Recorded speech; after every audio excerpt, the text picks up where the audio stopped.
President Akufo Addo has commissioned a new state-of-the-art bulk terminal in the Atlantic Terminal Services multi-purpose container terminal, as well as the Prime Meridian Dock Company's floating dry dock at the Takoradi Harbour in the Western region. This forms part of government's effort to modernize the Takoradi port and diversify its reliance on port of raw materials.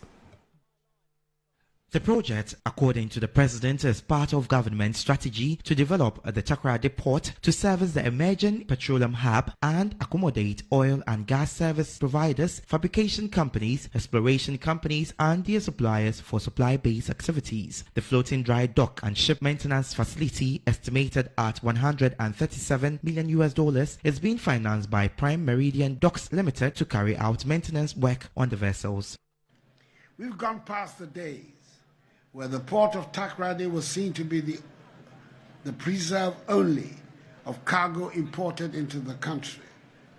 And Takoradi, the port of Tema, was seen to be the preserve only of cargo imported into the country. And Takoradi is seen as an export-oriented port.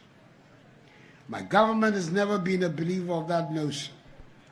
And to demonstrate this perspective, government has worked hard to modernize the Takoradi port and diversify its reliance on export of raw materials like manganese and bauxite, which has never yielded high-value returns to the country.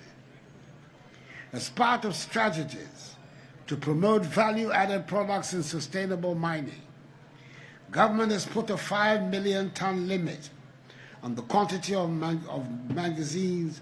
manganese to be mined for export in its raw form. We also intend placing an annual volume limit on the export of raw bauxite as part of the integrated aluminum development project. The dry bulk terminal, on the other hand, was completed at a total cost of $87 million and has been equipped with modern ship loaders and eco hoppers for safety of both workers and members of the port community. The new ATS container terminal facility, which is part of the multi-purpose terminal, is expected to begin in February 2023. Operationalization of this facility is expected to begin in February 2023. That is in 3 months' time.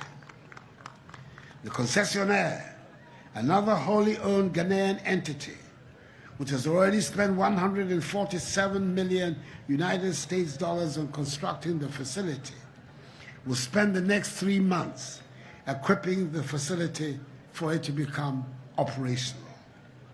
We must commend the promoters of the Atlantic Terminal Services for this dynamic and innovative step it has taken in adding to the infrastructure of our country. President Akufo Addo said his government intends placing an annual volume limit on the export of raw bauxite as part of an integrated aluminium development project.